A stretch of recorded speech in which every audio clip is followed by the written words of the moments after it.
ఈరోజు చూడండి, యేసుక్రీస్తు ప్రభుల వారు 6 దినాలు కష్టపడి 7వ దినాన విశ్రాంతిలోకి వెళ్ళిపోయిన సంఘటన ప్రతి ఒక్క క్రైస్తవ సోదరుడికి ప్రతి ఒక్క క్రైస్తవ సోదరికి తెలుసు కదా.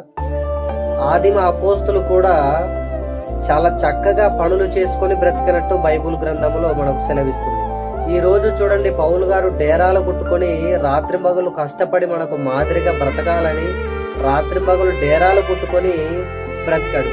ఈ రోజు చూడండి, సేవకులైనటువంటి వాళ్ళు ఏ పని చేయకుండా నేను సేవ చేస్తాని కూటు కోసము బైబుల్ చేతపట్టుకున్న వాళ్ళు చాలా మంది ఉన్నప్పటికీ, అందులో కొందరు మంచిగా తినడానికి తిండి లేకపోయినా ఏమి లేకపోయినా నా దేవుడు నాకు అనుగ్రహించినటువంటి పరిచయం నేను కొనసాగిస్తున్నాను కదనేటువంటి బాధ్యత ప్రతి ఒక్క సేవకుడికి ఉంటుందండి. కాకపోతే ఈరోజు కొందరు కూటి కోసమే బైబుల్ చేతపట్టుకొని జీవనోపాధి నిమిత్తమే బైబుల్ చేతపట్టుకుని లోకంలోనికి వెళ్ళి వారి వలన డబ్బు సంపాదించుకుంటూ, అలాగనే ఎక్కడని మనకు పరలోకం ఇచ్చేది?